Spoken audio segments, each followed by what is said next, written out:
I remember all of the things that I thought I wanted to be.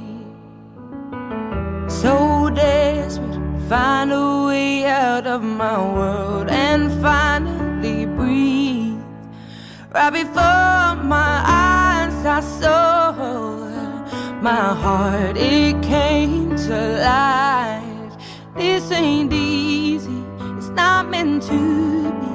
Every story has its scars, but when the pain cuts you deep, and when the night keeps you from sleeping, just look and you will see that I will be your remedy.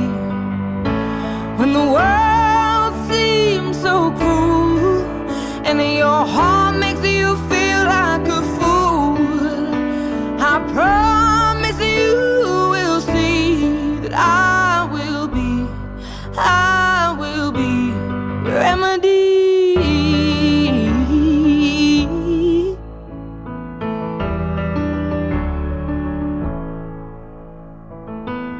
No river is too wide or too deep for me to swim to you. Come whatever, I'll be the shelter that won't let the rain come through. Your love, it is my truth, and I will always love you. Love you. When the pain cuts you deep, and when the night keeps you from sleeping, just look and you will see that I will be your remedy. When the world seems so cruel and your heart makes you feel like a fool, I promise you will see that I will be your remedy.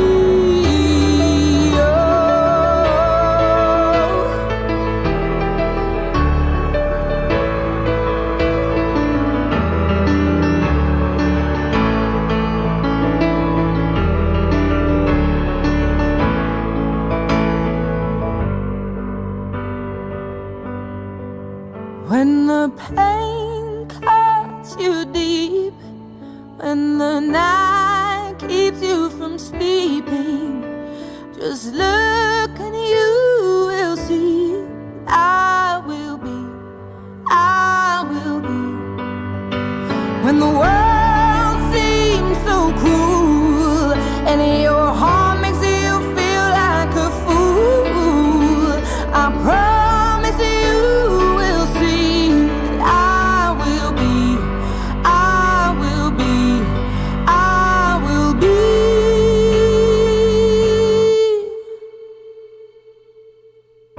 your remedy.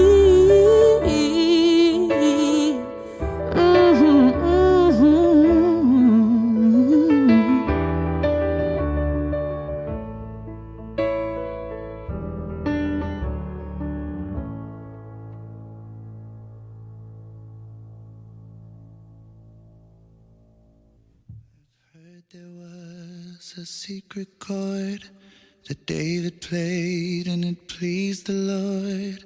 But you don't really care for music, do you? Well, it goes like this: the fourth, the fifth, the minor fall, the major lift, the baffled king composing hallelujah. Hallelujah, hallelujah, hallelujah, hallelujah.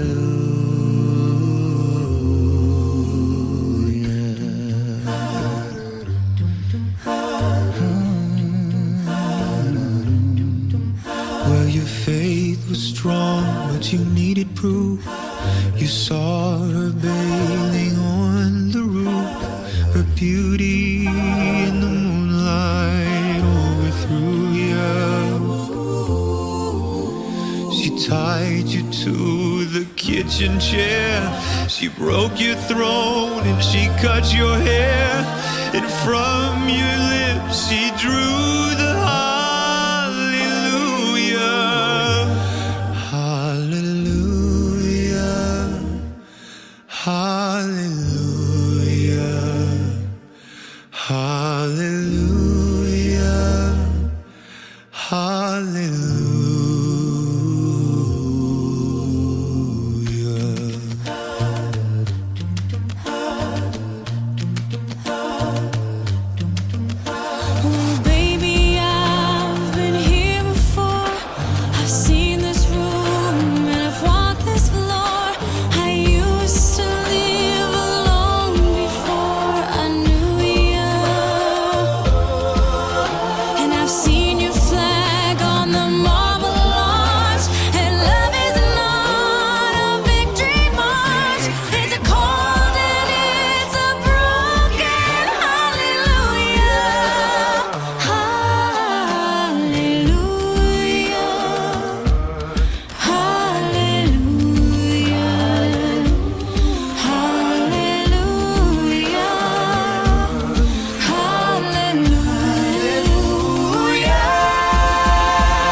It's not a cry that you hear at night.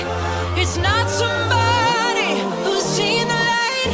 It's a chord and it's a broken hallelujah. Hallelujah. Hallelujah. Hallelujah.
On the sky,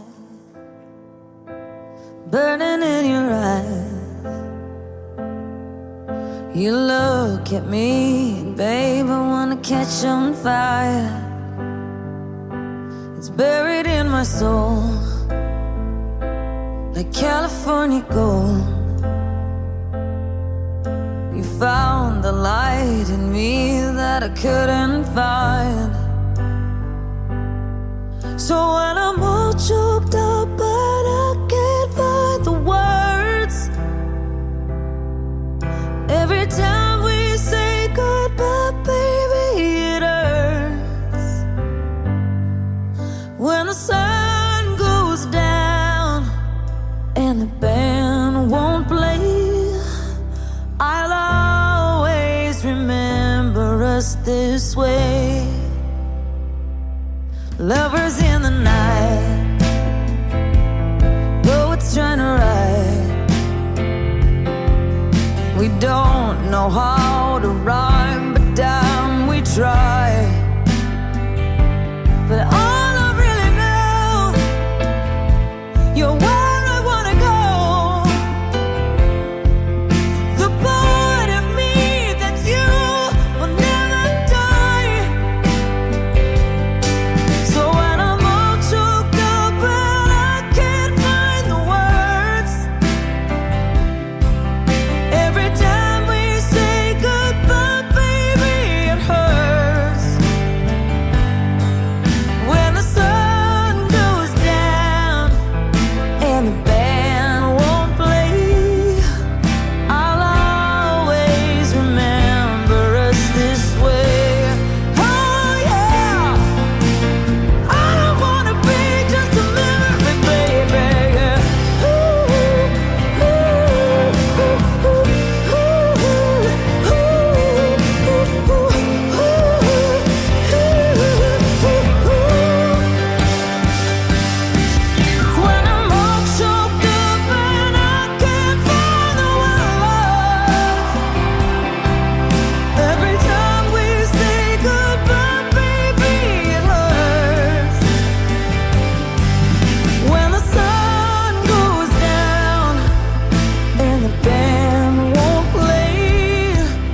when the whole world fades, I'll always remember us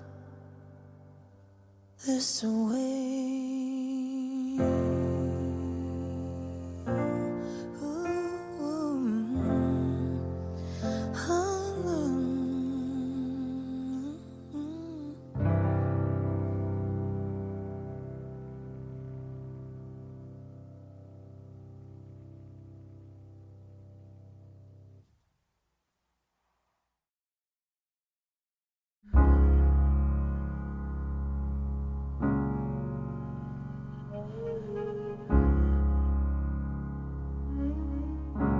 Spend all your time waiting for that second chance, for a break that would make it okay. There's always some reason to feel not good enough, and it's hard at the end of the day. I need some distraction. Oh, beautiful release. Memories seep from my veins. Let me be empty, oh, weightless, and maybe I'll find some peace tonight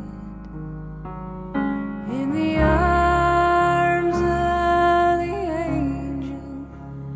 Fly away from here, from this dark, cold hotel room and the endlessness that you fear. You are pulled from the wreckage of your silent reverie. You're in the arms of the angel. May you find some comfort here.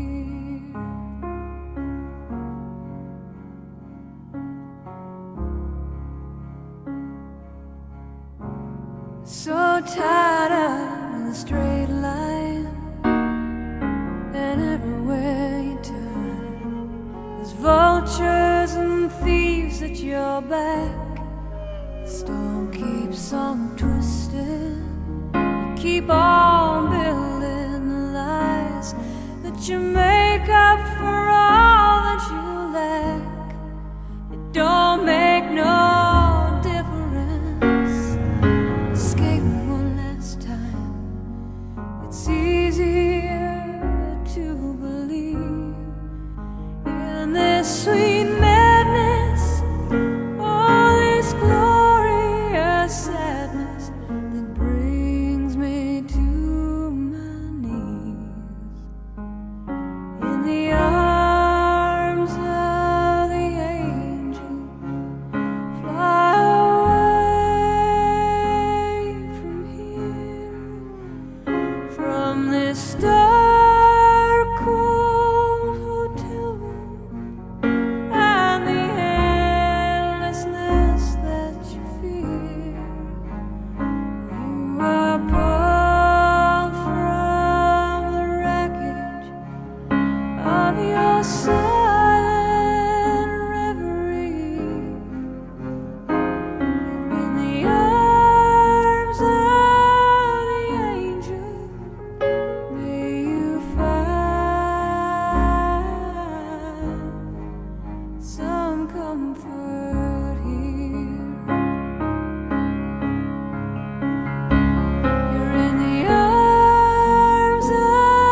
I do want some special thanks um, to my partner Jeet, his wife Babu, and our operations manager Vinayak. They all, once this happened in Kashmir, I couldn't handle it without them, helping. So they turned an impossible situation into something that was manageable. It was a difficult situation out in there. Some kind of anyway. I'm sorry. Right. I'll but it was ended up being, although it was difficult, an interesting process to move on doing it in Kashmir. So again, I want to thank them for helping me through that. I want to thank Joanne, Paula, and Priscilla for helping me so much. They were sort of the boots on the ground here for helping put all this memorial together. I was, traveling around, and so they helped find this place and, coordinate the flowers and the food and that. So I really, that's it was such a big help. And so many people over the last few weeks, I've connected with. To be honest, when something like this would happen, I would have assumed I would just want to be alone. But it was so good to have everybody reach out. There's so many good, conversations over text and video and email, and getting to know again so many people. But it's people that were part of Lana's life and that. So that's been. I just want to thank everybody for reaching out. And I know for me now, if this ever happens to somebody, you're kind of reluctant to reach out, but it is really important to reach out and actually engage. You think people just they want to be left alone. They don't want to hear that phone call, but it is really good to get a phone call and talk about it. It's difficult, but it helps. So I do want to thank everybody for that. So today, this is a celebration of Lana's life, and we're gonna have a few. Lana had, I think, of just different phases of her life. I knew her in Kipling when we grew up. She has family. Kevin Jakes is going to come up, Paula's husband, and she talked a lot of her family and reflect on some of the stories that she had from there. And then Shannon Horchuk is going to come up and talk. And Shannon and Jeff were good friends with Lana and Garth in the 90s when they were raising their families together. And she's going to talk about that. And then Barry Rutherford's going to come and talk. I've heard Barry's name a lot from Lana. As y'all know, Lana had a wonderful career at SaskTel, and Barry's going to talk about that and how many people she touched in that. So we'll hear from Barry. And then I think we're going to open it up. I hope anybody here will want to participate, come up and say a few things. And then we do have a large contingent online as well. We've got this hybrid, so I hope the technology works out and we're able to hear from people online as well. And then I'll come back at the end of that and sort of, I think, to a lot of people here in Saskatoon, Lana vanished off the face of the earth when she joined me. So anyway, I'm gonna show you some of the things. I'm not sure if you can recognize the Lana that she turned into a bit of a farm girl. But so I know some of you that have worked with her. I don't think that's the Lana that you knew, raising chickens and things like that. So I got some good videos to show you about that. So I don't know how long this is going to take. We have the place all day. So and then after all that, we'll have a reception and we can chat. So Kevin, you want to come up and start?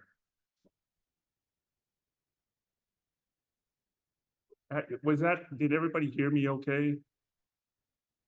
No? Okay. Kevin, use the mic. How's this? Can everybody hear? Okay. Paula has been asked to speak about Lana's childhood, and I'm Paula's spouse, Kevin Jakes. And so I will read to you what Paula has written in her words. Lana was my aunt, so picture her. My mother's sister. Even though I'm a year older, I thought of her as my sister, which meant at times we did not see eye to eye. I like to think, though, that we looked out for one another. I have had a lot of messages stating what a sweet child Lana was, but I remember her as fearless, always. Not sure which one of us was the troublemaker, sometimes me, sometimes her, but I know we gave her mother Madge and my parents, Roger and Arlene, a lot of grief. Once our children were grown and our working lives were less stressful, we connected over family and family legends, sewing, her knitting projects, our children, mid-century modern architecture, and our love and respect for one another. I would like to share with you some tall tales from our childhood. Lana had the coolest banana bike the 1970s ever produced. And it was red, of course, and I was so envious. One Saturday, I asked Lana to go with me on a bike ride to my friend Joanne's farm, about 10 miles out of town on gravel roads. And being the fearless leader and assuming I knew everything, we took off into the great out unknown. For those of you from the prairies, imagine the dust and the difficulty of biking on a gravel road, the heat, the bugs. It was grueling. Unfortunately, I had only a vague idea how to get to Joanne's farm. We missed the turn and we biked straight for about 18 miles till we finally wound up at Johnson's farm. Ivy Johnson gave us some water and a ride back to town. My mother was very embarrassed that no one had noticed we were missing. So I got grounded for 6 months. But Lana got her favorite supper. Pancakes or something. Uncle Lee, Madge's brother, lived on the north side of town across the railroad tracks. There was a little used back road on that side of the tracks. We would walk over to Lee's old trailer and take his car for a ride. Not sure if Lee was awake or sober or just didn't care. We were about 10 or 12. We would roar up and down the road.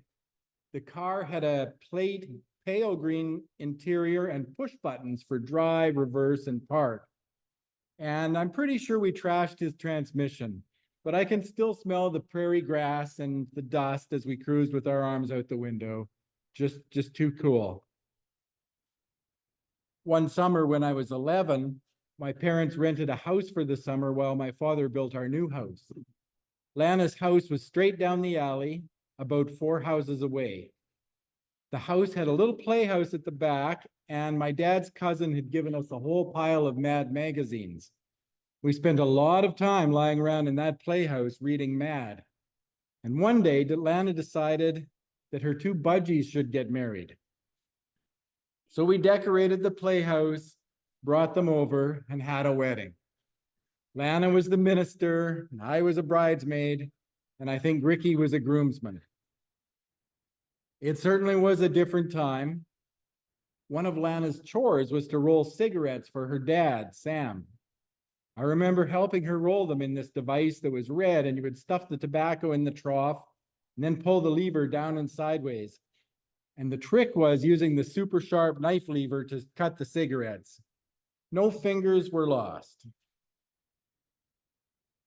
This next adventure might have come from Ricky, Lana's brother. He had a scheme to go camping. So we found Sam's old canvas army tent, some pots, some blankets, some potatoes, and we rode our bikes to Sizer's old farm, just east across the road from Kipling. We had a few trips on our bikes and we had to bike Ricky as well. There was an old slough there and a nice grove of trees, a perfectly lovely place for camping. By the time Roger and Madge found us, Rick was peeling potatoes. We had fire going with a pot of slough water on to boil. The tent was up and we were ready for the evening. Sadly, Madge and Roger insisted we had to go home to sleep and eat.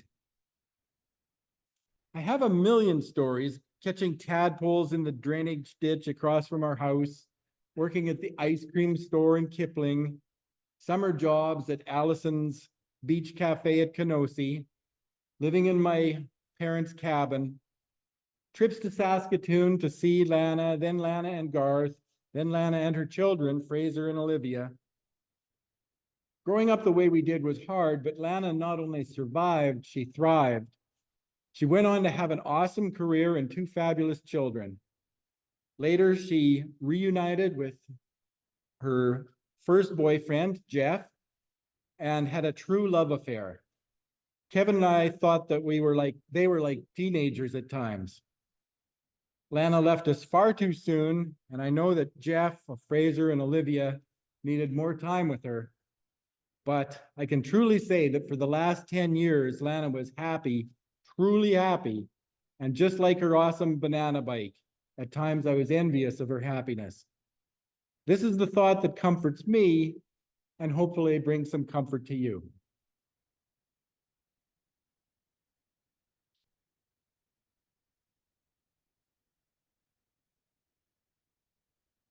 Now, I'm changing character now. I'm Joanne. The voice will be fairly similar, but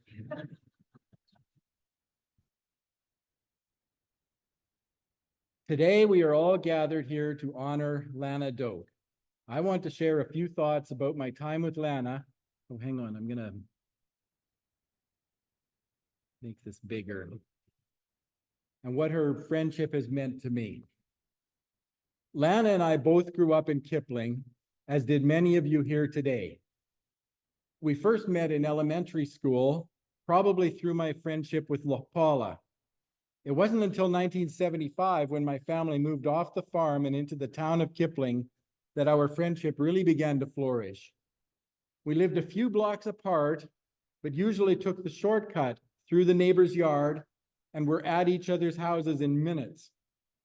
Along with time just spent hanging out and doing the stuff kids and teenagers do, we also connected through sports and mutual friends and later family laws. Lana was an athletic teenager. She was active in school and community, playing basketball, volleyball, and badminton throughout her high school years. She also participated in track and field, as well as figure skating. Oh, how we hated those skating carnival costumes. To this day, Paula still recycles that picture of us dressed as birds.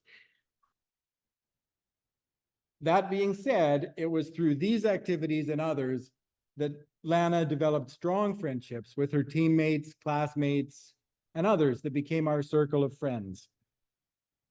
In our teenage years, we also connected through work. Lots of us, including Lana, spent our summers working at the Arctic Princess in Kipling, or at the various resort facilities at Kenosi Lake. Lana was a hard worker, never shying away from a challenge, and this strength of character served her well as she met challenging times through those younger years.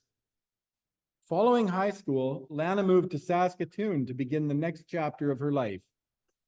We lost track of each other for a while as we both focused on our families, education, and careers. It wasn't until after our children were in our teens and older that we finally had time to reconnect. We seemed to just pick up where we had left off. Visits to Chittick Lake with Lana and family were filled with outdoor activities, wonderful food, happy hour on the deck, and lots of laughs. Another fond memory that comes to mind was our trip to the Dakota Dunes Casino for a trooper performance. This era of 70s music brought us both back to reminiscing about our time as teenagers growing up in Kipling. It was one of those wonderful evenings that I will never forget. I also want to mention the times Dave and I traveled to Nova Scotia. Lana was such a welcoming host and so excited to show us around. We did wine tours and visited heritage sites, spent time at Peggy's Cove, and sitting on the deck at her Black Rock home, watching the tide go in and out. What great visits we had, and what an amazing host she was.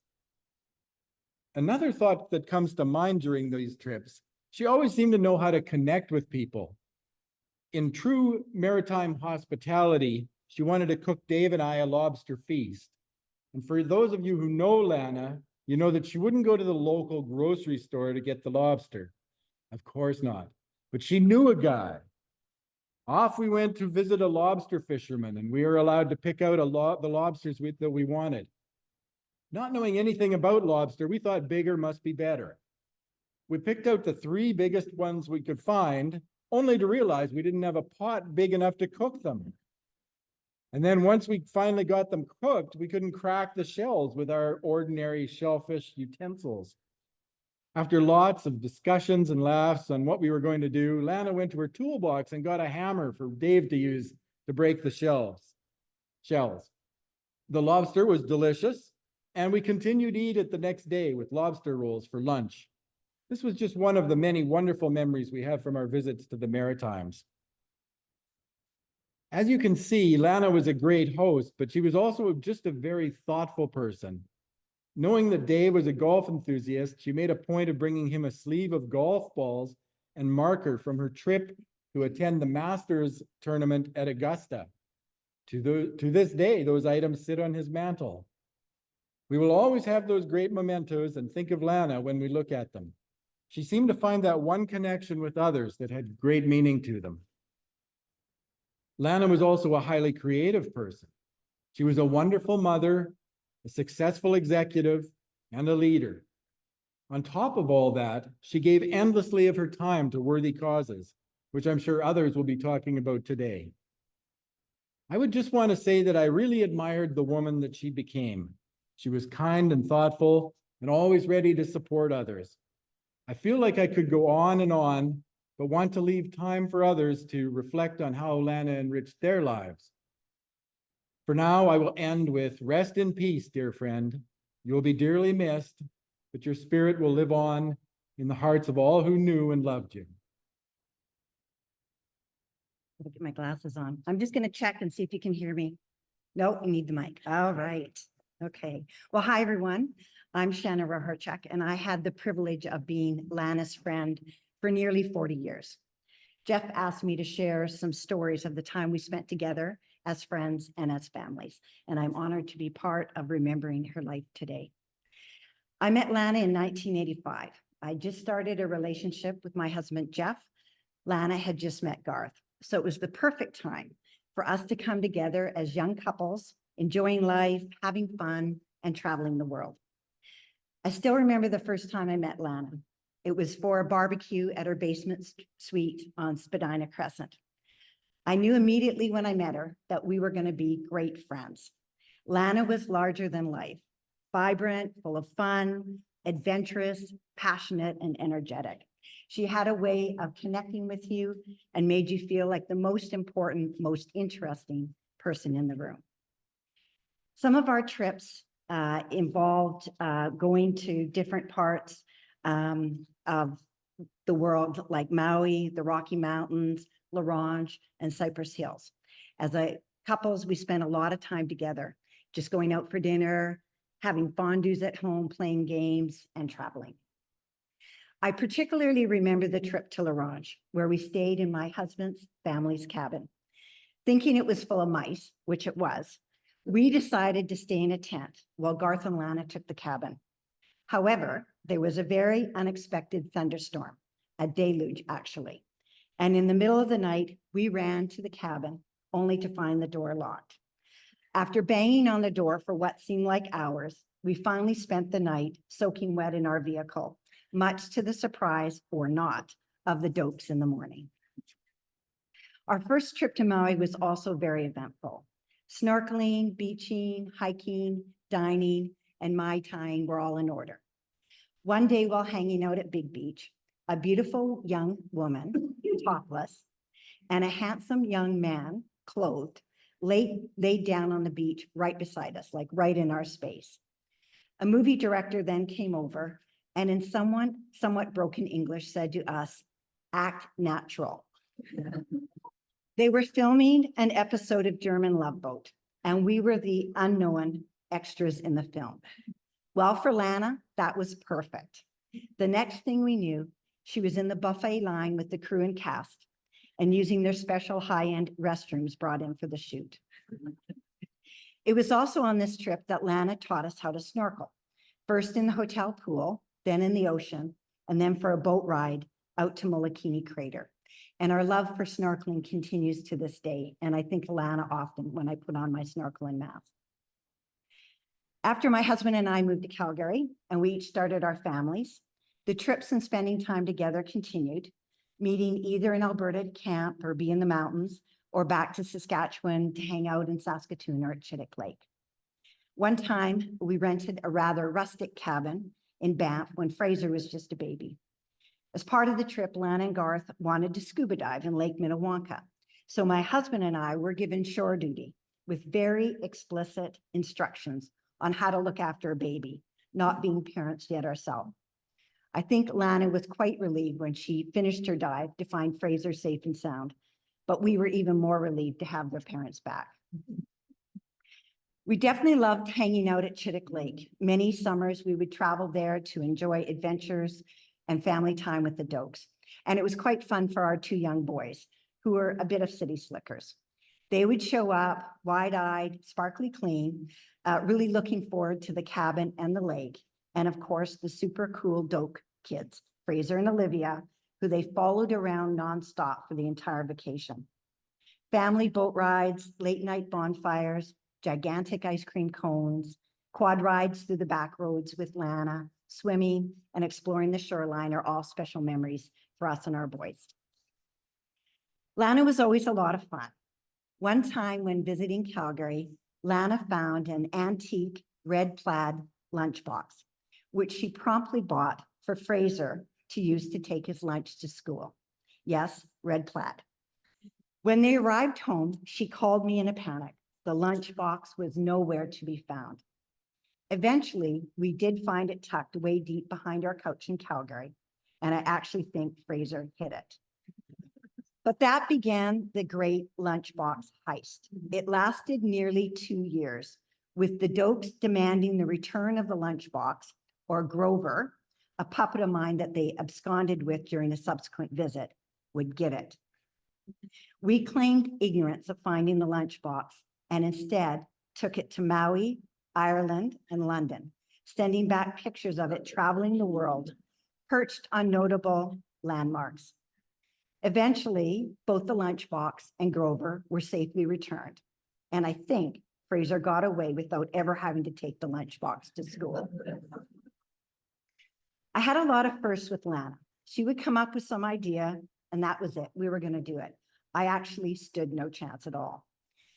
Snorkeling, quad riding, snowmobiling, anything that moved she loved and wanted to put me on it too. My first with her happened the night I met Lana. It was minor, but it set the stage for the future. Despite only having met me, she was relentless that I eat an olive, which I was opposed to do. And FYI, I love them now. I also went on my first horseback ride with Lana, had my first fondue, and drank my first Caesar. Another first, fishing in her basement. When she thought she could move her rather large aquarium fish by hand between tanks. It didn't work, and I'm still terrified of live fish to this day.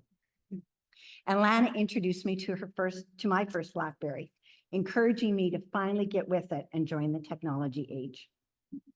Over the years, we always kept in touch in person or by Zoom, and every conversation with Lana was always interesting. She lived a very exciting life. This past October, my husband and I had a chance to visit Lana in Nova Scotia. I don't think we'd seen each other in person for perhaps 10 years, so it was amazing. When we arrived at the house in the Bay of Fundy, there's Lana, perched on a very tall ladder, painting the eaves of the house. And it was good to see her. She talked nonstop for the first hour, touring us around the property, showing us the new house addition, the deck that Olivia was building, and her craft room. And always with a number of, I'm just so excited, thrown in. Well, we were just so excited too. I'm very glad that we made the trip. In the bio jet talked about Lana leaving us a gift. Well, there were a couple Lana gifts for me following my visit to Nova Scotia. After showing an interest in her crafts and taking home a package of Lana's hand-knitted dishcloths, she was determined to make me into a knitter. Shortly after the return home, an Amazon package showed up with 16 balls of bright green fluorescent wool and 36 knitting needles. Yeah, she was that determined. In thanking Lana for the gift, I told her I was going to make a scarf, but she was aghast. No scarves, only dishcloths could be made from this type of wool. Well, maybe, but I think I still might try a scarf and wear it in her honor. Also, I mentioned the plaid lunchbox earlier. Well, wouldn't you know it, just before Christmas this year, a picture arrived of a beautifully decorated tree with only one item underneath, the plaid lunchbox. Carrying on the mysterious tradition, the picture was from an unknown number, possibly a burner phone, to make it even more fun. Jeff, thank you for allowing me to share some memories. Lana was one of my favorite people in the world, and I will simply miss her. You know, it's only fitting here today that this be televised all over the world, as Lana worked for a telecommunications company and so did I. My words today are going to be a lot about her involvement at SaskTel. Kind of businessy. My wife told me to cut it out and get more on the personal side. We'll do that after I get finished with the business side. I'm honored to be here today to offer some words about my friend, Lana Doke. I always thought she would be speaking at my memorial, not this other way around. And we're speaking about Lana and her work at SaskTel, as I knew Lana from her 21 years at SaskTel through both working with her and for her. But first, I'd like to address some challenges she faced at an early age in her life. Put yourselves in the shoes of a teenage girl in small town Saskatchewan. Both your parents have passed away, and all you have are siblings who are older and established in their lives. You feel rudderless. An older person of authority abuses you, and you are told you'll never amount to anything. What to do? Turn left and enter a self-destructive life, or pick yourself up and say, I'll show you. Lana picked herself up. You get yourself an entry-level job at SaskTel as the mail clerk in engineering, and take all the training offered and keep moving up in the clerical ranks there. After many years and university classes, you get into an administrator's job in the executive offices, then a corporate consultant job, then a director's job, and finally, a general manager's job. All this based on your proven abilities and drive and results. Then along comes corporate organization restructuring. With a stroke of a pen on an organizational chart, all general managers' jobs are erased. What do you do? If you're Lana, you pick yourself up and become the chief executive officer at Airline Hotels Group. Lana was driven and a survivor. Later in life, you were diagnosed with ovarian cancer and go through extensive chemotherapy that leaves you in the hospital for weeks. What do? You survive with the support of people like Carla Taylor, another cancer survivor herself, and other close friends as you went through your medical gauntlet. You remained cancer-free. These are the reasons I call her a survivor today. Another attribute I touched on was being driven. She worked hard for every job she advanced to. There were no politics involved, just dedicated work and results. I remember one time filling in for her as general manager, and she'd be off for a week or two with bunion surgery. For the early start of week 1, came hobbling in with a blood-soaked bandage, saying, might as well be here sitting at home. That's Lana. She was driven to succeed, and she did. She was successful in being appointed to her general manager's job. I was one of the people who also bid on that job, and I and everyone else found out why she got that promotion. It was through her innate ability to create a future focus as to what business should look like. She tied objectives and measurements to a group that supported where the business should go. Lana had great dedication to the job while balancing a young family at home at the same time. She was a wonder woman. Lana was focused on customers, people, and business. She knew that to reach customers and maintain and grow the business was all done through people. She was good at creating strong relationships with staff, other departments, and others outside the work. She was a great listener and an awesome speaker and made time for everyone. She was empathetic for hard luck cases, could be hard-nosed when needed. After being in 12 different jobs in her rise to general manager over her 21-year employment at Sastel, she had worked in most areas and had a good appreciation for the challenges and strengths of the areas. She used this knowledge to relate and communicate well with her staff, even though many were 3 levels below on an organizational chart.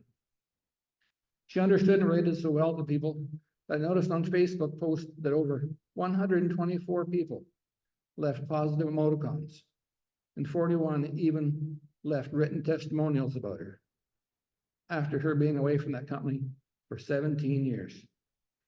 Very compassionate was the common theme I saw on Facebook.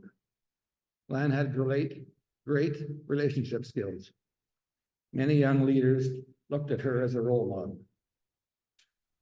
She asked me a few years ago if I thought she had pushed too hard on some of her managers. I said, no. You challenge people to succeed and be better people. She set the example and wanted others to succeed like she had. She developed and grew people. This was mentioned a number of times in those Facebook comments. Keeping relationships alive by creating touch points was important to Lana. When she called me out of the blue a few years ago, it was very amusing to me to hear her talk about raising chickens at their acreage in Massachusetts. She even said she named them. Who would have thought it? We talked back and forth once or twice a year just to check in on how life was treating us. She blew me away again when she said they were selling that house she loved decorating so much and buying a motorhome to see America. She called to check up on me in early March from India. She said she saw 2 classes of people there, the haves and the have-nots. She was struck by the number of people who had nothing, but were still happy people. We might learn something from that. She was happy to be there with Jeff. This was her first trip after missing previous opportunities. I'm sure going to miss those check-ins. As I was preparing for these comments, I asked a mutual friend of both Lana and mine, Mr. Ken Kesey, retired vice president at Sastel Customer Service, for some of his thoughts. Lana worked directly for him in customer service. He provided an excellent example of Lana in action that I relate to you now. Here's Ken's words. When Lana wanted to meet with me, I knew I better be ready for it. I knew that she had planned in detail for our conversation, would be incredibly prepared. When she wanted something, like more resources, training for her team, or anything else, she'd sit across me from the office and lean in. Her face would be about a foot away. I could see the excitement in her eyes and basically smell her breath as she was so close to me. And then eloquently, she made her pitch. She was trying to make the sale, had her facts and orders, I's dotted and T's crossed. During those discussions, I found Lana would also rather ask for forgiveness than ask for permission. Her passion included development and training for her people. Remember her coming to me asking for support to undertake some very major training. Before I could object, she would say, already broke a few rules, already had a trial course, posted for free by the developer, and the results were staggering. Her people learned so much, and if everyone took the training, her results would rise to a level never seen before. It was very compelling.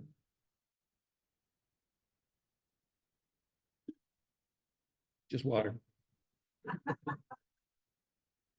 Always ready for the tough questions. The sale wasn't closed. I knew she would be back again with more ammo. Lean in, make her case. Thanks, Ken, for those words of remembrance about Lana. She was a very effective communicator, able to talk with ease to anyone. If she was an introvert, she covered it up very well. We have lost a great contributor to the lives of those she came in contact with, including mine. There's a writing I found that helps me to sum up life and relationships and the end of life as a journey. I give you now the train of life.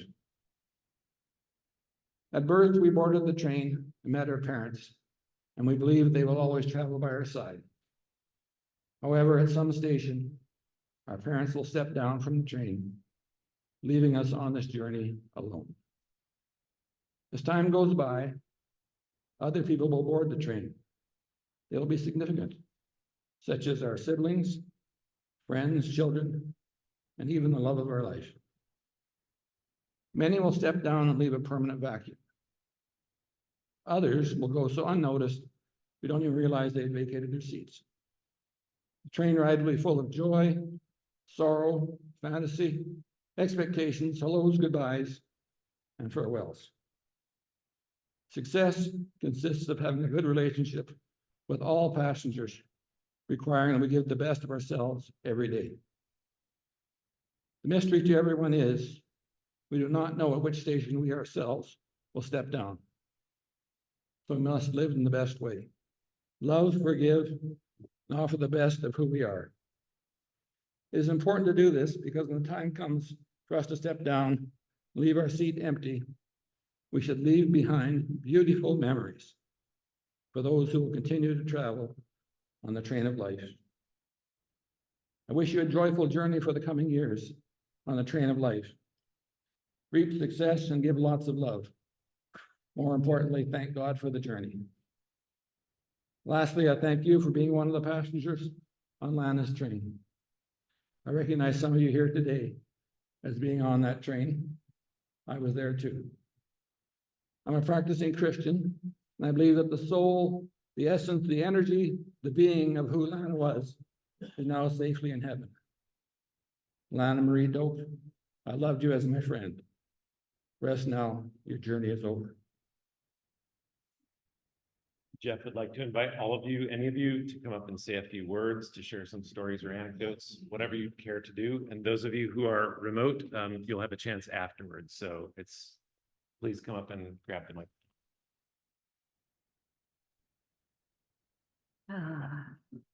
Hello. I'm Felicia Brody. I can't tell if this is on. Is it on? It's on? It's okay, good.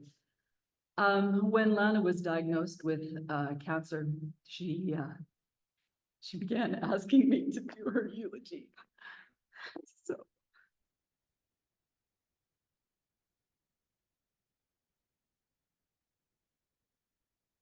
I'm gonna do that.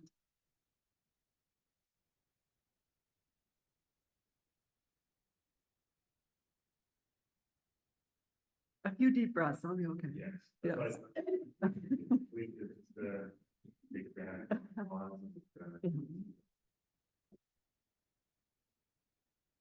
Okay, let's start with work. Lana and I met in 1989. It was just a few months until the cell network would launch. And this was my first day at the little office of SaskTel Mobility in North Industrial. Some people in SaskTel thought this whole wireless business was sketchy stuff. But Lana sensed its potential, and she loved to be part of new and exciting business ideas. Looking back, we can see how right she was. That technology was the start of a whole new world. She and I bonded over loss. One morning before work, I found her crying. She had been listening to the radio on her way to work. I'm sorry, and had heard a story about a treatment that might have saved her little brother. I don't think I knew then that Lana had also lost her mom and her dad.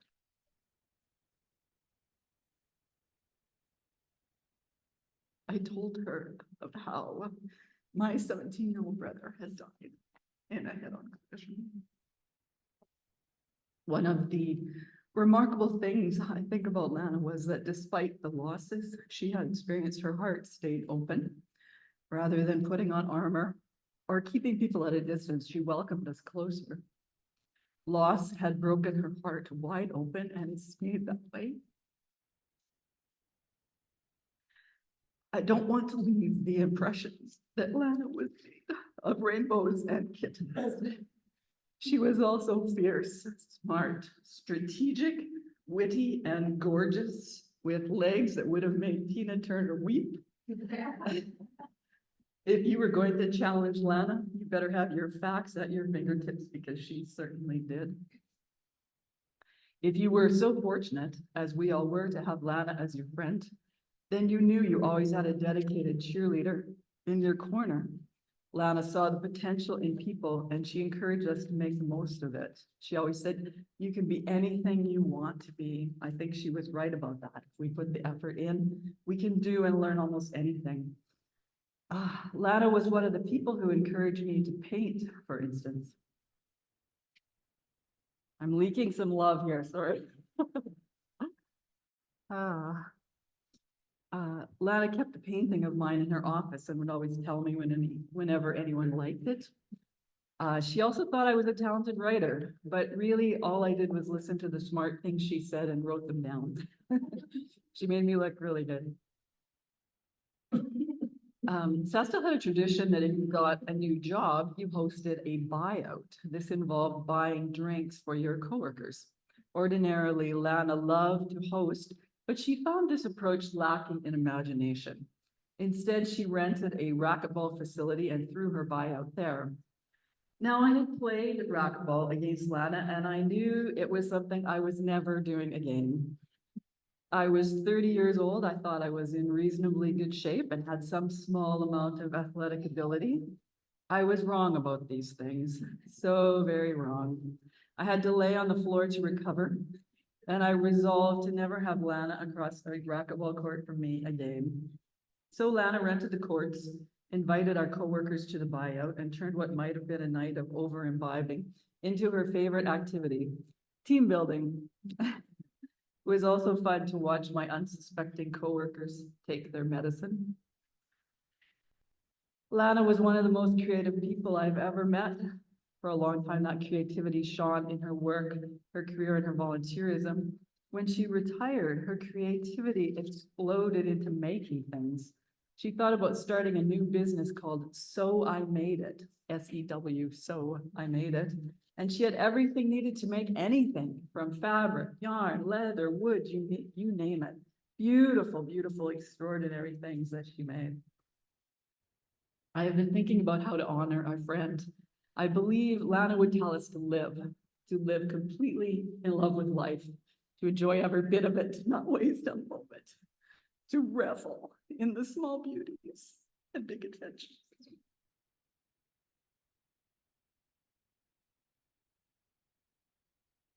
Think of her last day on this world, exploring a glacier in the Himalayan mountains, soaking up the sunshine with her beloved Jeff, laughing at herself in a video she made for all of us. So I say take the trip, or stay at home and revel in the sunrise, eat the delicious food, spend your time with the people you like most. I think that's what Lana would want for us. Lana has left her bloody, no, but she hasn't been taken from us. She was an incredible gift to us, and we are all so lucky to have been her friends.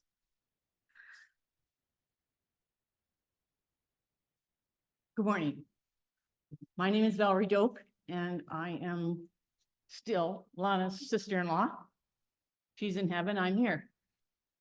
I first knew Lana before her children were born, and she always used to say to me, I sure hope we have kids as good as yours, Val. And I'd say, oh, you are. You will, don't worry. And when she had kids, one day I said to her, Lana, you have kids way better than mine. She said, I know. Anyway, we were always family. She was part of my family, my mom, and helped me through her sickness. And then when she left here, I promised her one thing, that I would continue to be there for her children. For every occasion, I'd make sure they were somewhere. Usually at my house, but if not, they were okay. And the last thing, the last time I talked to Lana was not that long ago. And she actually phoned me to ask me if she could give the sewing machine that of my mom's that I had given her many years ago, if she could give it to somebody who needed it. And I said, absolutely. She said, I knew you would say it was okay. Anyway, she said, continue to, or no, it was just about Easter, I think. And she said, continue to have my family with you. And I said, I will, anytime. They're always part of me. So I wanted to thank her for trusting me with her children. One thing she always used to say to me, my Valerie, I loved her so much. So my Lana, look after yourself, say hi to Mom, and we'll look after your family here. Thanks. Well, I'm not one with words like my mother was. I'm not a public speaker, but I just wanted to get up here and say thank you.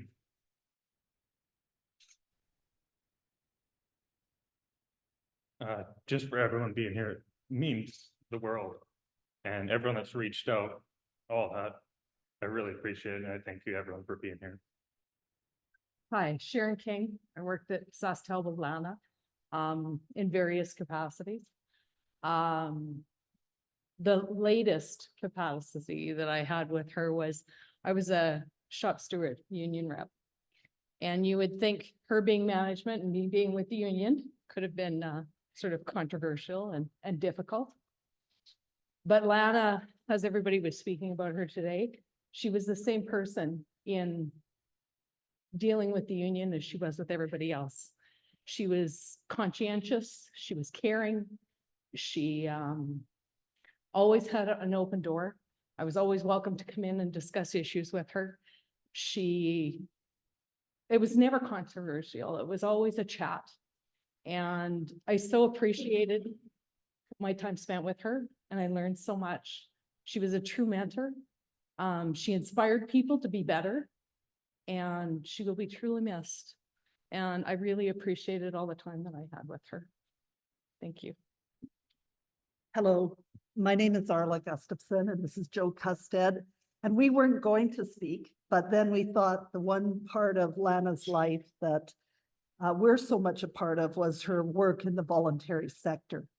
And I know that Barry spoke a bit about volunteering, and Lana, for people who don't know, a big part of her life, and with all the qualities and all the ways that she committed herself to work in her family, she also committed herself to our community. And she was a volunteer extraordinaire. She stepped in when she needed to. She took part as a leader. She wasn't afraid of being the chair of organizations such as the YWCA, which Joe will speak to briefly.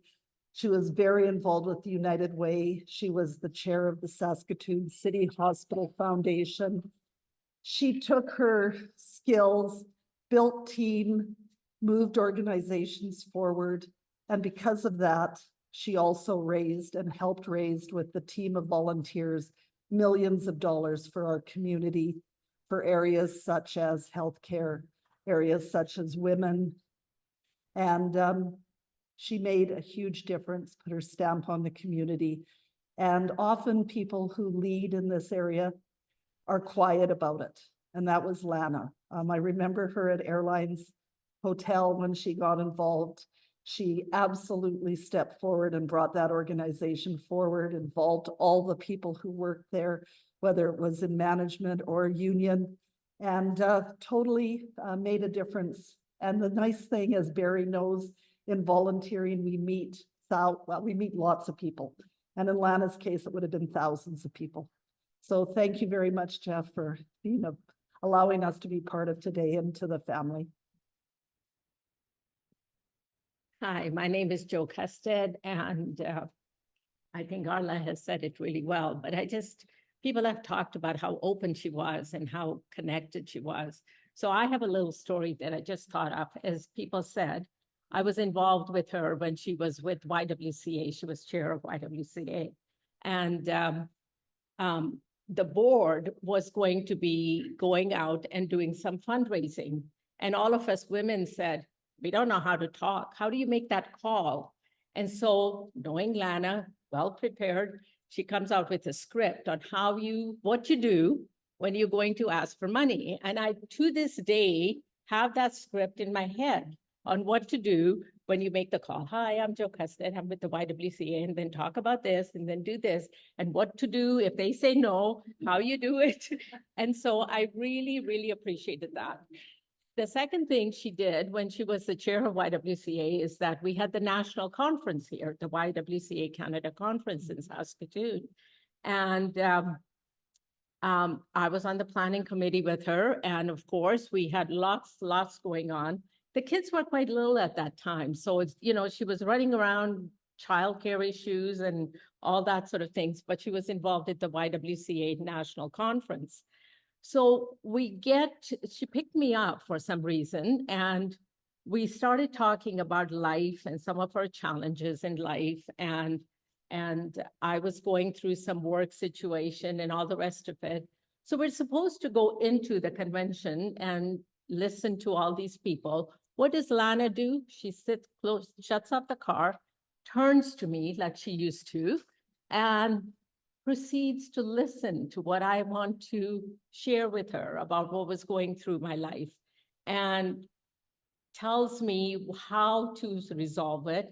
We sat in the car, missed the entire conference, sat and chattered away about what we should do. And at the end of it, she suggested that I should read this book about positive thinking and how to make it through life and all. I still remember the name of the book, yellow cover, and she suggested that I read this book. Anyways, an hour and a half later, after we've sat in this car, missing all this conference, she said, I think it's time for coffee. Let's go in now. And so we pretended like we'd been there the whole time, and But anyways, the next day, she walks over to me and gives me this book because she told me I could buy it. But no, that's not Lana. Lana has to give you the book, right? So she gives me this book and suggests that I read it. And I did. And then I lost it. And then I found it. So I wanted to return it to her. And of course, that requires a lunch, right? You don't just return a book.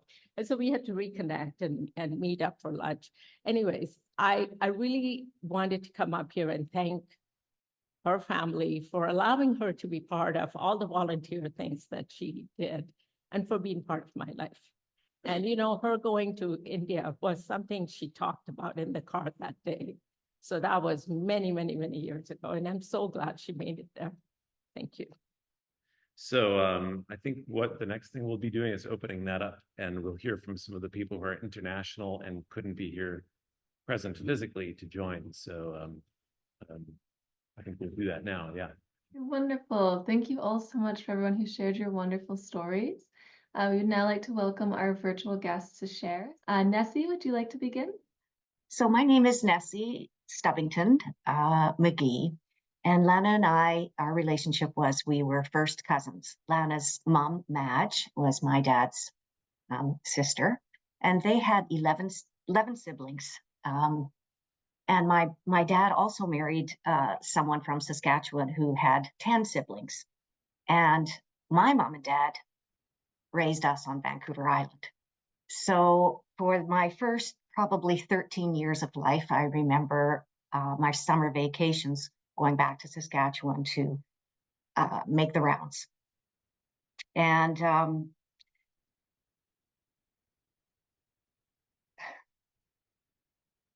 my memories of Lana were of just such a smart and gentle kid. I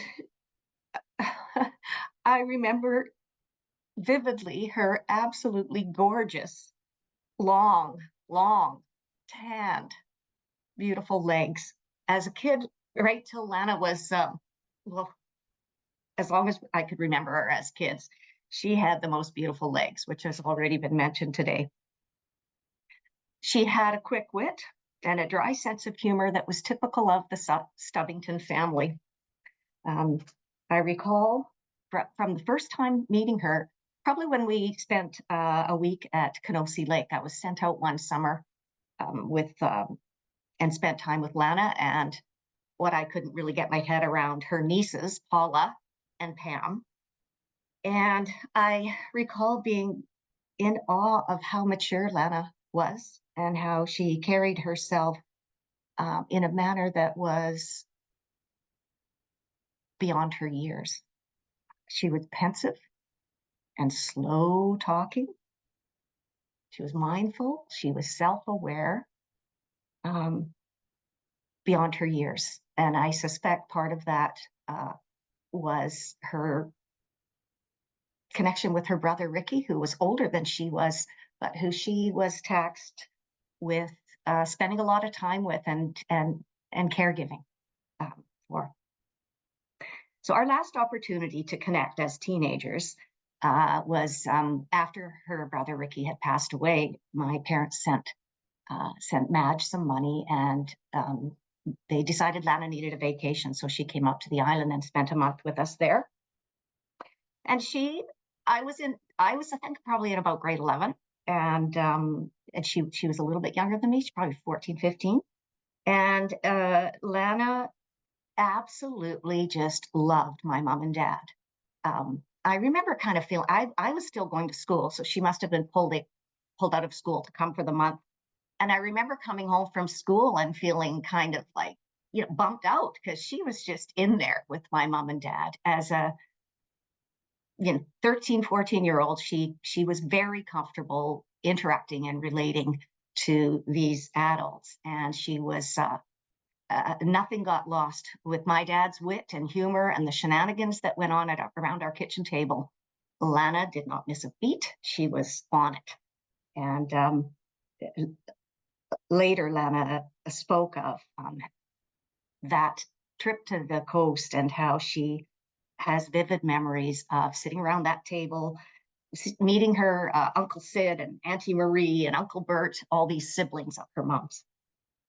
Anyway, after that time, basically, Lana and I lost touch. It's a common thread that seems to have been in everybody's, lots of folks speaking today. She went off to university, I went off to university. We both launched our careers, married, raised our kids, and 40 years passed.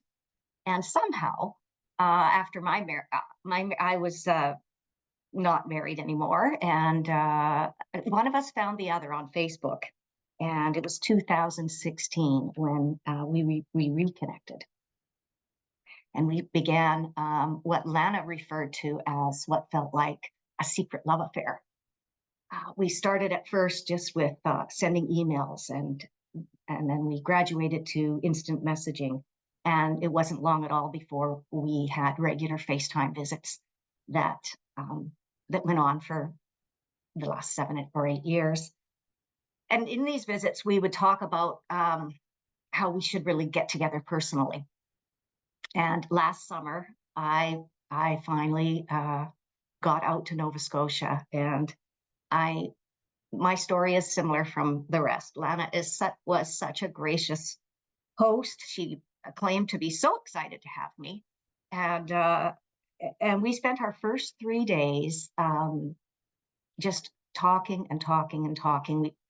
Lana never ran out of exciting stories to tell, and also, as everyone has spoke about, she was an amazing listener, and she was just an amazing person.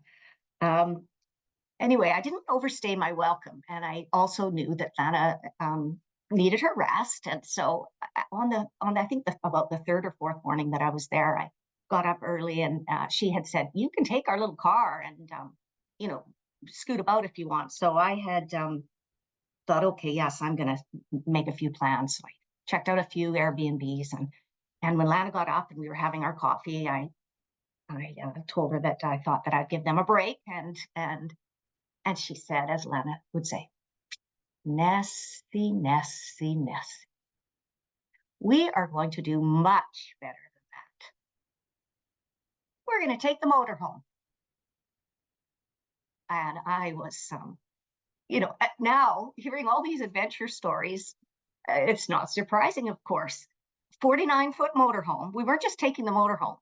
"Oh, we'll take the car," she said, "because we got to, once we get to these places, we have to, get out and see things. Well, it wasn't just let's toot about to Halifax. We're going on the Cabot Trail in a motorhome, which so we did. We got Jeff and Olivia got on board and helped with preparation for us to take this epic trip. And I'm going to share with you in a few minutes 3 little snippets of our time together. I think we had about 6 days. She was annoyed with me because I was only staying for 10 days. We had 3 weeks. And I said, well, I didn't want to overstay my welcome. And so we had to cram our time in the motorhome. But Lana, she, after we got away, and I'll show the videos at the end, I think. But it was quite a procedure learning, first of all, how do we hook up the car and take the car off? And Lana quite annoyingly said to Jeff, well, Jeff, it's too hard for me to get it off. And then Jeff said, well, you're going to have to do it together then. So Lana would on one straddle this, whatever it's called, the triangular thing that connects the car to the motorhome. And, we practiced it. Jeff said, well, you're going to have to practice. So we did. We practiced hooking it up and have, the safety chain on and make sure the lights are working. And, you had to switch a switch for the car and all the instructions, and off we went. And I tell you what, we were killing it by the second stop. I mean, we took our stations. I was on the hook. She was on this, bing, bing, bam. Before you knew it, we were in the car and we were off in Lunenburg having dinners. And this trip was an amazing, amazing, amazing trip that I'm so grateful for. Lana and I, we rehashed our childhoods. We rehashed our relationships, our careers, and most importantly, we spoke about our children. And Lana was so, so, so proud of Fraser and Olivia. And she spoke of you kids with love and pride and joy. And she told me she was so grateful that I got to spend this time with Olivia, which I am. And she asked me to be a part of Olivia's life, which I would, of course, be honored to be a part of Olivia and Fraser's life moving forward. And she was also clear.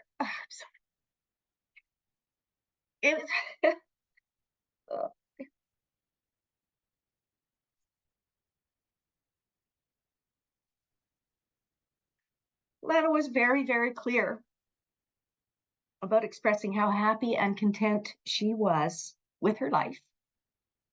Her heart was full, as we all know, and she was grateful for every chapter of her life. She was the happiest she could possibly be in her life with Jeff and with her bond, her positive bond that she was able to move forward with Olivia and Fraser. Sorry, this is happy. This is a celebration. I'm so sorry.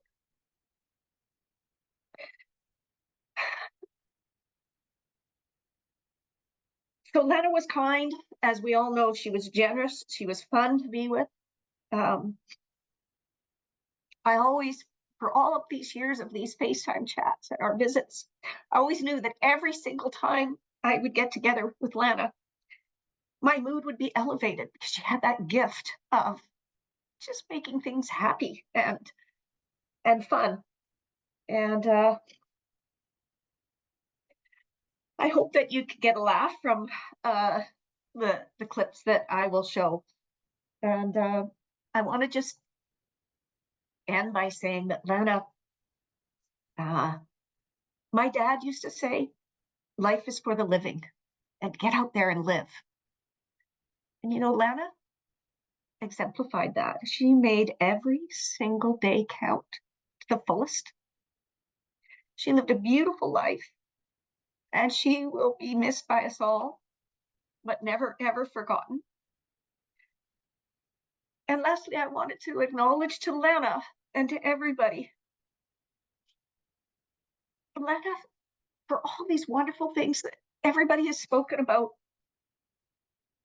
she shared with me that, she just hoped or wished that her mom and family could have just reassured her, that she done good.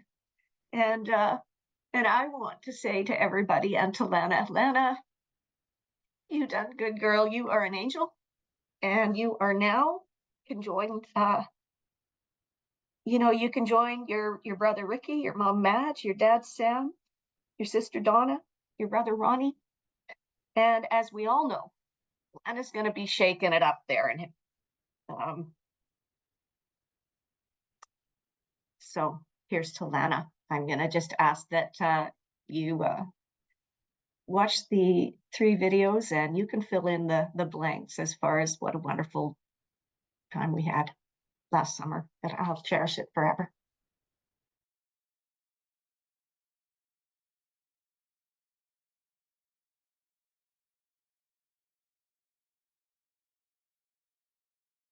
Oh, yeah. Those are in the middle position there. Oh, thank you. Okay, turn the power on. I'm not writing this down, sweetie, and I need to. I'm videoing it. But what I'm thinking is, for once, I'm gonna make a nice little type version, like a checklist, instead of every time doing this and looking back at the video.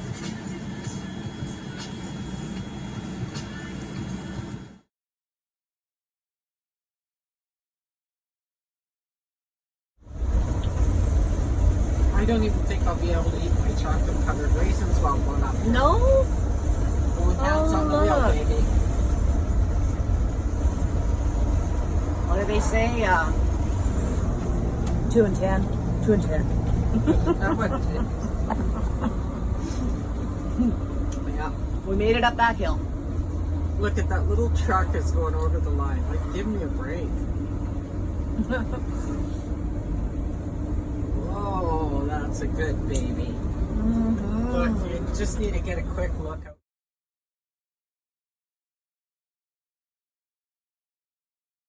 And the back wheel should just hug here. Okay. You should just watch your back wheels and come up, go right up in the grass a little bit over here, and back in, and we'll be watching the front. Okay. Oh, we're backing out now. Yeah. I was gonna go back to mobile services, but I'll pay attention. And hold my dog. But don't give me orders. Thank you so much for sharing so many lovely memories. I'd now like to welcome Alan Miller to share. Hey everybody, it's Laura and Alan Miller. We're speaking to you from the East Coast. We're about 30 miles west of Boston. Wanted to thank Jeff and Lana's family for this service. It's just been wonderful to hear more about the different phases and chapters of her life. Laura and I maybe knew Lana less than some of you. I think we were talking, we think we probably met the first about 8 years ago. Laura and I worked with Jeff, close colleague and dear friend. And I can vividly remember at a staff meeting, Jeff and I worked close. Our colleagues brought 2 cakes out. One was to celebrate the birth of our second child, Luke, and the other was to celebrate Lana and Jeff's marriage. And Jeff spoke about Lana, obviously, pretty nonstop. And it was a pleasure to meet her around that time. And Laura and our sons, Harry and Luke, would visit Jeff and Lana at their house in Holden, which just seemed to fit them so well. Between Jeff's ability to work on and fix anything and Lana's sort of arts and crafts and very sort of creative nature, they clearly took a huge amount of pleasure in fixing up the house. And so we got to know Lana well and loved spending time with her. It has to be said, as fond as we were of Lana and we thought she was with us, that paled into insignificance with the relationship she very quickly built up with Luke, our son. It was probably, I don't know, 2 to 4 to 6 at the time we spent with Lana and Jeff. And they just instantly fell into this sort of deep rapport and would hug and talk and play with one another like they'd known each other for years. And we would often worry that Luke, who's a talker, would talk incessantly at people, and we'd worry that he'd be too much, but that was never the case when he was visiting with Lana, and they would walk off together. We could hear them chatting away, and Lana would keep him occupied for hours and hours. Lana also built up a very strong relationship with our dog, Millie, the miniature schnauzer. Obviously, she had a dog, Stella, that we were very fond of, and she would say, "Oh, you need to bring Millie up when you come for visits," and we would. And it was one of those visits during conversation that it came out that Millie, our dog, didn't like going to the kennels when we were on vacation. And she didn't go to the kennels anymore because she would go stay with Lana and Jeff when we were on vacation. And we'd see photographs of how much fun she had when he was there. And even a few months ago, I think Laura received a text message from Lana with some pictures of Millie in past times when she'd visited with them.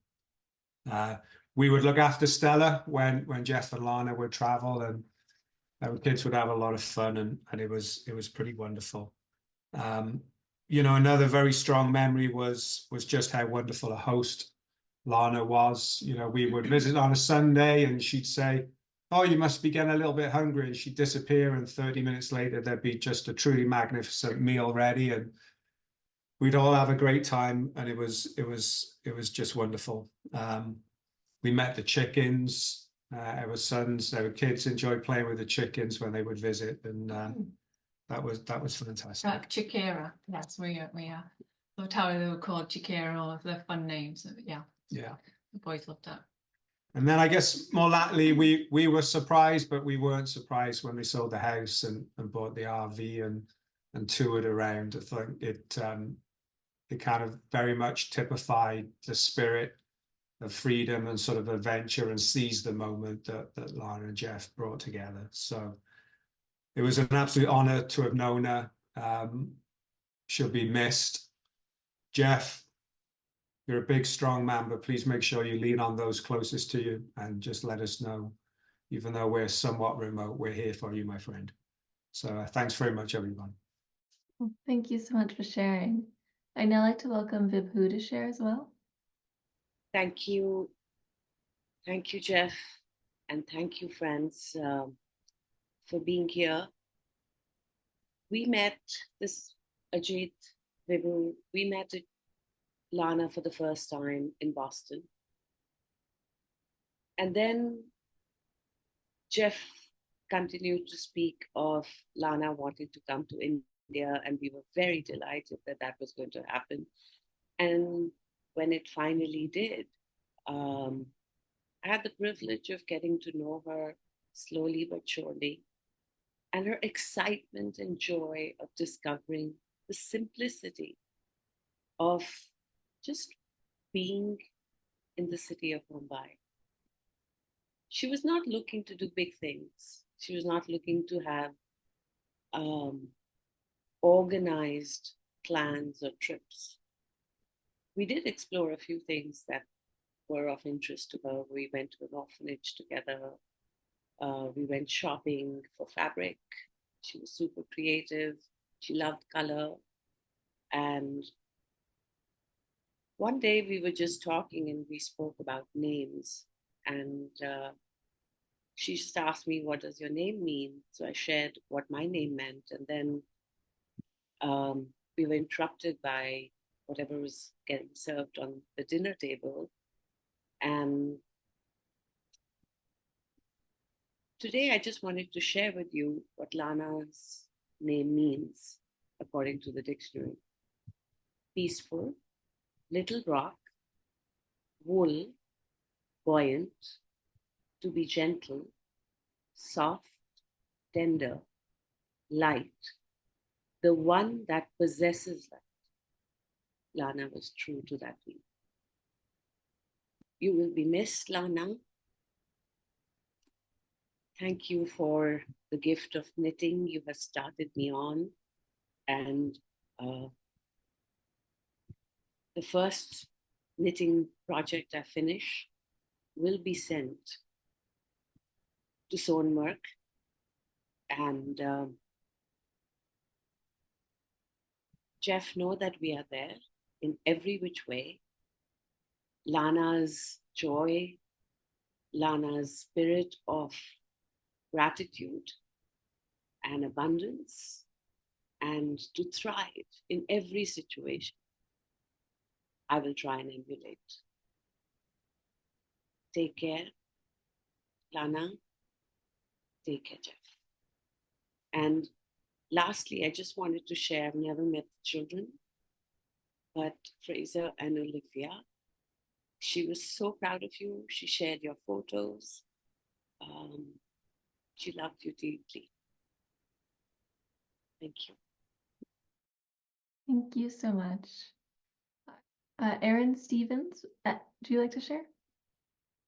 Hello. Yes, this has actually been amazing to hear this much about Lana's life. So I work for Cytera. I'm a colleague of Jeff, and that's how I know Lana.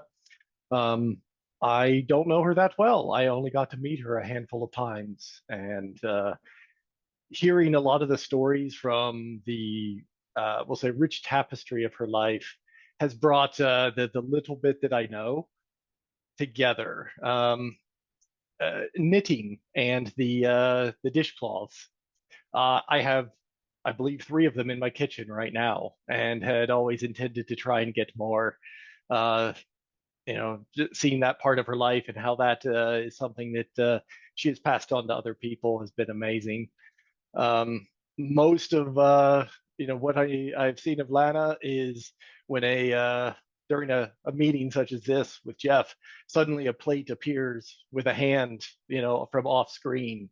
And so she's been there in the background. But I think what I tell people the most is the first time I met, Jeff invited me over to their house in Boston. This was just before COVID, literally weeks before the lockdown started. I had come to Boston for a visit to meet Jeff in person for the first time. They invited me over for dinner. And I believe within seconds of meeting her, Lana tells me, I can't cook. I don't, she didn't really seem that, cooking was her forte, I suppose. And so told me not to expect all that much. I didn't really know where that was going to lead, but in about 15 or 20 minutes, I think it was, I was cooking. She had turned over part of the cooking duties to me, and I was standing outside in Boston in February trying to get a metal grill to cook some steaks. I think that is fairly congruent with what I've heard here as far as her personality goes. But it's something I tell people, if anybody asks me to sum up Lana, I think that's probably it. So Jeff, thank you for inviting us. It's been amazing to see all of this. Thank you everybody for sharing. Thank you. Thank you so much for sharing. Kamen, would you like to share next? Hi, I'm Kamen Berenger. Jeff and Lana lived next door to us in a condo. This is like a 1911 factory building. It was actually settled by immigrants from Canada, and they brought immigrants over to work the mills here. But this is, we're in a factory. Jeff loved the place when he saw it and bought it, and it was sort of a bachelor pad for him after his first marriage. He one day brought over Lana to meet us. We were very excited. He said it was a girlfriend from his younger days, and we were very happy to meet her. We hit it off like right away. During this period, not too long after we met them, my husband had his appendix burst, and he was filled with sepsis, had this huge operation. He had it for 5 days, and he didn't know. He didn't realize what was happening. Jeff took me back and forth to the hospital every day to see him until he got home. And Lana was also going through her ordeal with cancer at the time. And she generously, she wasn't living here during that period, but we were emailing back and forth, and she generously responded, even though she was going through, chemo And she had had a port installed that was a radical surgery, hadn't really hardly ever been done before. She was recovering from that. And yet she still reached out for me, very concerned with, how things were going with Ed, and also, with me. Wanted to make sure that I was doing, because she even says here that it's always harder for the person who's the caretaker, which may or may not be true. Anyhow, later they got their little puppy Stella, who we loved. We babysat Stella on occasion when they were away, and she was always just too cute. And there was even one time they had to take her to a dog sitter, and we picked her up, and unfortunately she had gotten fleas from the kennel she was in, and we had a flea invasion for about 2 weeks. But I always laugh when I think about that. Lana and I shared a lot of breakfast together. We would go out to a little local place and just shoot the crap and talk about lighthearted things, serious things. She stayed away from politics with me because I have my ideas. But in general, we got along famously. People have talked about her knitting. Here I have stuff that I regularly use that Lana knitted. In addition to numerous gifts that her and Jeff got. There was this laughing witch they got when they were on a trip that we still have. We put out every Halloween. It's funny. It laughs and it jingles, and we have beautiful glasses. She's made me for fall time. She made these plates that actually had leaves on them that she had made and shellacked, or however she did it. But she was always working on some kind of a wonderful project. Needless to say, we were very sad when they moved away. I totally understand the reason. She had always loved mid-century furniture. I'm also a lover of mid-century architecture furnishings. And we visited them in their house, new house, a couple of times. We're amazed at how much work her and Jeff both did on the place. She was always reinventing everything. And we communicated a few times after they left. In particular, a couple of years ago, my husband's niece, Sarah, was diagnosed with ovarian cancer, and it was very aggressive. And she really was not looking like things were going to go well. Lana, I reached out to Lana just because I had some experience with her when she was going through chemo, et cetera. And, she was right away giving me advice and support, and reached out to Sarah. And fortunately, Sarah miraculously got through it and just had her first baby this year. So, miracles do happen. And Lana was one of those miracles with what she went through herself. Of course, very shocked when I heard the news from Jeff, just devastating. But our experience with her was absolutely astonishing. I wish I'd gotten to meet her years ago. She told me so many stories, and I've heard actually a couple of stories that have been told today, a little bit probably abbreviated from Lana herself during our breakfast together. Anyway, so just wanted to lend my support to all Lana's family and friends, and anyone who was, anyone she touched. We absolutely love her. We love Jeff, and, with arms wide. Thank you. Thank you so much for sharing. Thank you again to everyone who shared your lovely memories and stories. I'd now like to welcome Jeff to lead us in some closing remarks. Oh, this has just been awesome. I learned a lot about Lana. I said, as I said when I started, I think when Lana and I got together, I suspect a lot of you folks, she kind of disappeared off the face of the earth. So what I want to share with you now is a little more lighthearted, believe, I know something, I got some videos of, so you've heard that what Cayman is in Rhode Island. That's, I got a condo in Rhode Island, and then Lana joined me there, and we stayed in it. It was a nice, in an old building. We enjoyed that. But at some point we said, well, we got to buy a house. And so Lana just loved mid-century modern design. And we found this house in Massachusetts. When we first went to see it, it was just, we said, no way. For the price that they wanted, it was just too much work. But then after doing the circle, finding everything, our real estate agent took us back there, and then, okay, well, might work. And so we did end up buying it. And it was on 5 acres, and the house, it needed work. But it was wonderful for us.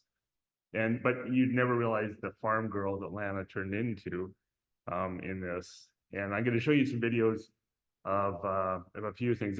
You can maybe just start it now. So this first one is actually, so you heard mention Lana was big into crafting, and that before I started the company with a G, we were thinking of starting a company with Lana, So I Make It. And it was like a maker space and that. And so she had been accumulating all sorts of craft stuff. And she was going to a lot of craft conferences and that. And I think this first video, I don't really know who she's working at, but she fell in love with a couple people at this crafting conference and came back, and they were exchanging messages a lot. And this is a video that they shared with her for that she was sending them just to update her on her life, and it shows you a little bit about our house and what she was involved in. So go ahead. Hey, you two partners in crime. I was absolutely delighted to get your video. I have thought about the two of you just about nonstop since I got back. A little scary. I might start stalking you. So while you two are sitting there looking ever so cute, doing ever so cute boards, I thought I'd show you what I'm up to. Can't turn my camera around, but I think you'll get the idea. We got weeds there. We have long grass everywhere. And that's just part of our yard. So, like I say, you're sitting there looking cute. Maybe I'll actually show you the whole getup. Okay, first of all, I wear ear protection because my neighbor's a retired emergency room doctor, so he gives me heck if I don't do that. Okay, I can't, no, just wait. Here, I wear eye protection because my allergies bother me, and I got something in my eye and had to go to the emergency room. And then I've got my ear protection, and then I put my gloves on. Pretty hot. Talk to you guys later. Bye-bye.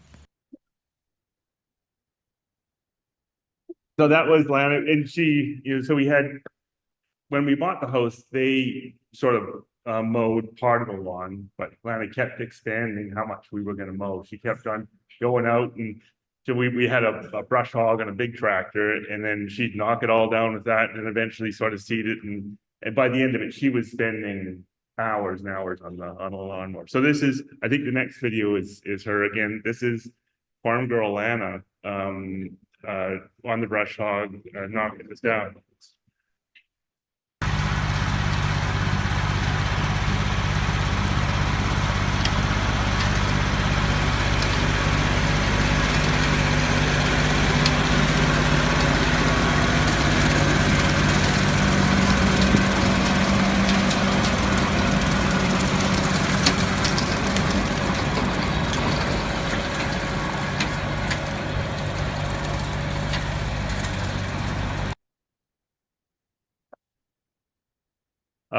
I'm forgetting what the next video is. Oh, we're probably getting into chickens. Okay. So yeah, so we at some point we had our neighbors up the road from us, the McShays.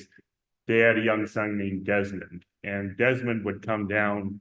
I'm sure, Kate, you're probably on. I forget how old Desmond was when we first moved, but a young teenager, maybe it was 12 or 13 or something like that.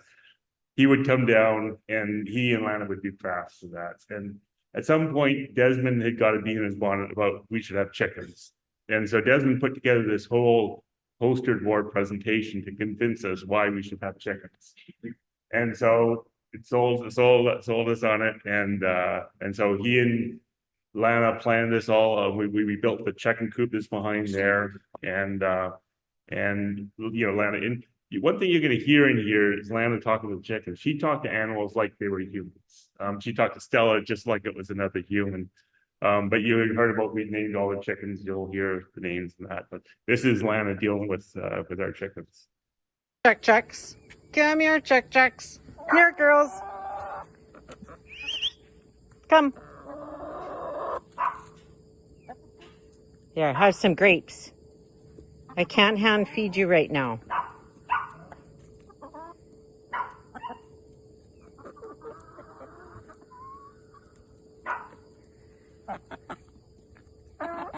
Yes, well, when I have a handful like this, you bite me. Well, you'd be cautious too. Who's picking on Edna? Come on, Edna. Come on, Edna. Come. Come here, Edna. Here. They're being mean to you. Darn it, these big mean ones. Come here, Shakira. Not a girl. Yes, well, just because you're the biggest here, pick on everyone. Edna. Come on, Edna. Edna. Come on. Don't let them pick on you. Good girl. There. Okay, my grapes are almost all done. Good girls. Okay, and we had there was one special chicken that we had that as you'll hear, I always escaped it, and it wouldn't go out wandering around. It would just come to our front door and want to come inside. And so this is after this happened several times. Lana took a video of it, and you'll see how I think it's Chicken Little. It was the. I'm capturing a video here of a creature outside our door. Happens to be one of our chickens. Her name is Chicken Little, but I actually think she could be called Houdini because she gets out of her pen all the time. And I'll just show you a little habit she's gotten used to. What are you doing, Chicken Little? How come you escaped? Yes, well, okay. Come on in then. Yeah, you know the drill. Right? You know the drill. Come on in. You gonna go to the pantry? Yes, this pantry has junk food in it and you get treats out of here, don't you? Yes, look at that, sitting waiting for you. Do you want some Cheerios? Okay, do you want some of these? And she also cleans up the floor if there's any mess on the floor.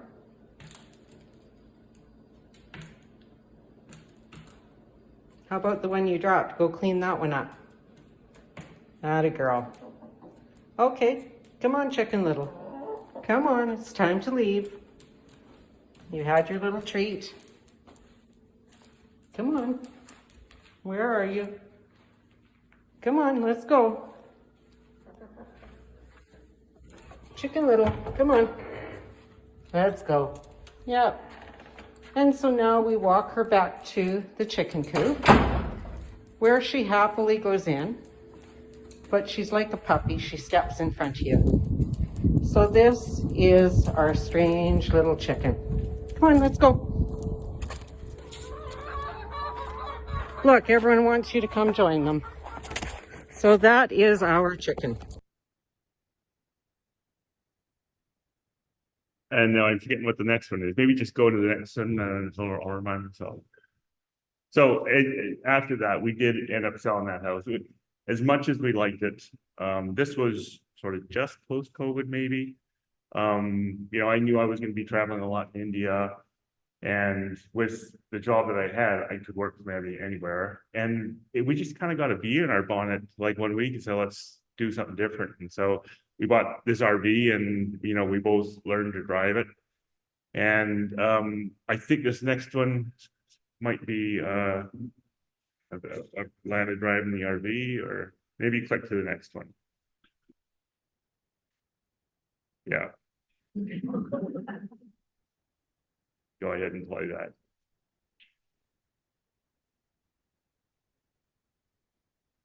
quick little self video here.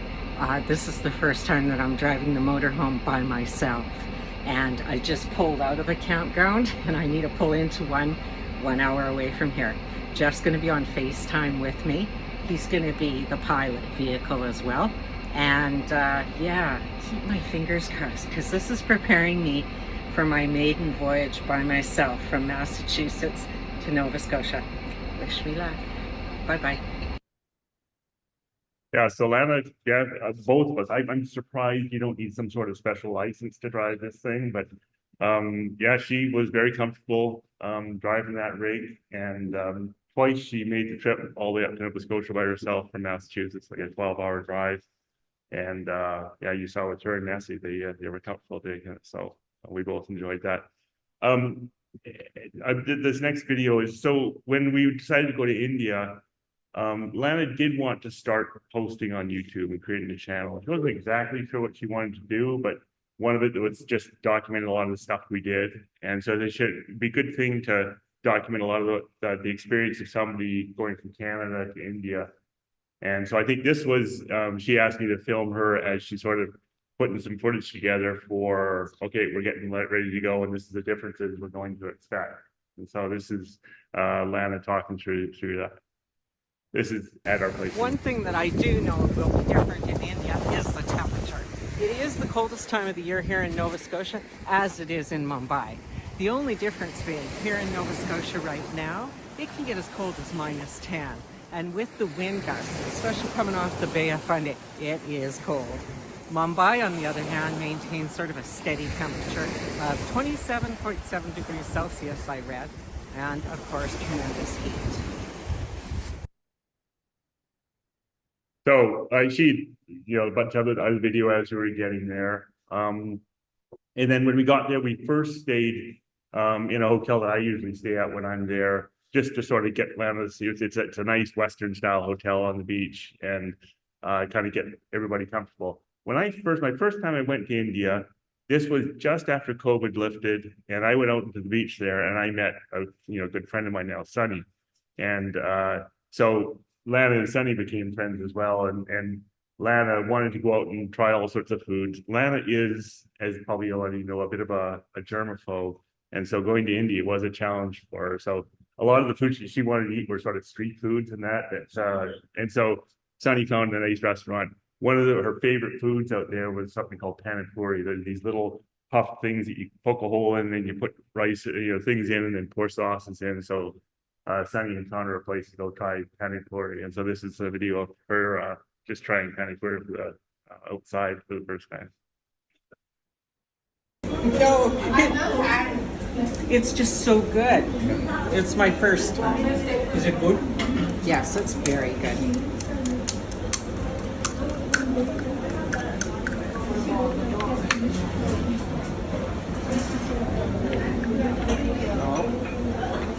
Sunny's gonna say I need more room.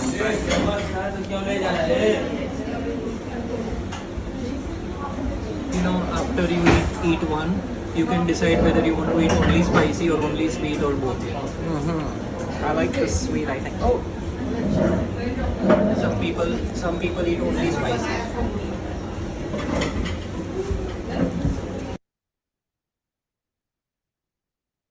As with all of you have seen the video that she made in Kashmir, that was sort of a video that she wanted to post as well. So this last one is a story.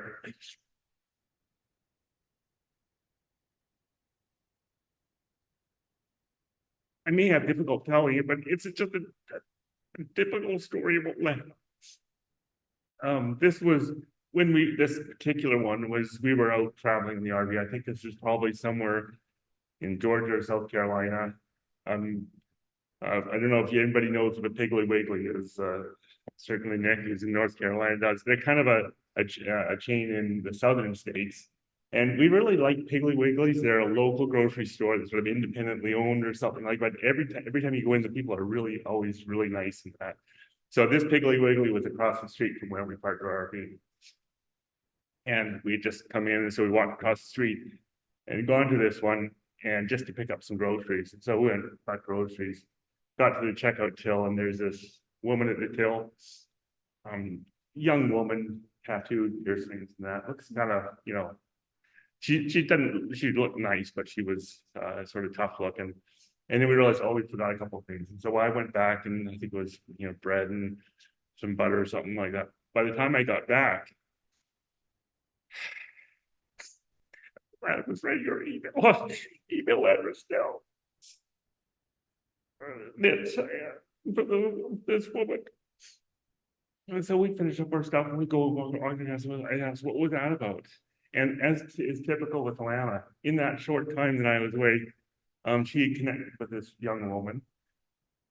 And this young woman had said that, you know, her mother had died and she's sort of estranged from her father, but her father lived in Massachusetts. And so, of course, Lana said, well, let me help and see if I can connect. In that little short time, that was Lana. That was a typical thing for her to do. The way she presented herself, particularly to young women, was that she was open and caring. And people just open up and tell her their life stories. Tellers, you know, hairdressers. She'd often come back, you know, saying so excited about meeting a young woman, all this big story that this woman told her. So I know you know that's all very familiar to you. That was Lana in a nutshell. Really just connected with people so easily. And that happened all over the place with us. So I think the last slide is a great picture of Lana.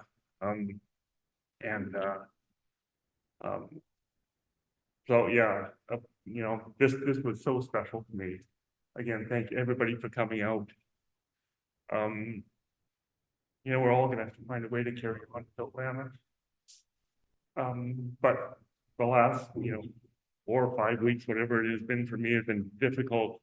I've been looking forward to this, to sort of meet everybody and hear all these stories. I think hopefully it's a turning point for all of us to sort of remember Lana and figure out how we carry on in something. So that's all we had.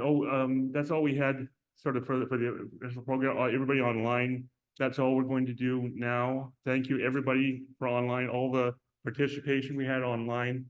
I'm sure I'll connect with all of you. But everybody that's here, we'll have a reception now. We have the place for the day. So looks like it's a nice day outside. We can sit outside a little bit. We have some food at the back. So just looking forward to meeting and talking with you all. When I mentioned that this company that we were thinking of starting with, So I Make It, she had a bug in her head about creating some sort of an advertising campaign that we do, where we would, it was a few things, ideas, but the one that she had settled on was this idea of bears. And so at the back, there's this box of bears. And Olivia can sort of explain. Yeah, so my mom made hundreds of these little bears, handmade by her. So please, anyone who wants kind of a keepsake, feel free to take a bear home. We have a ton of them, and she would love to have shared them with all of you guys. Thank you so much to everybody for coming out. We do really appreciate everybody's support and everyone for being here. Yeah. And everyone enjoy food. Okay, goodbye to everybody online. We're signing off from here.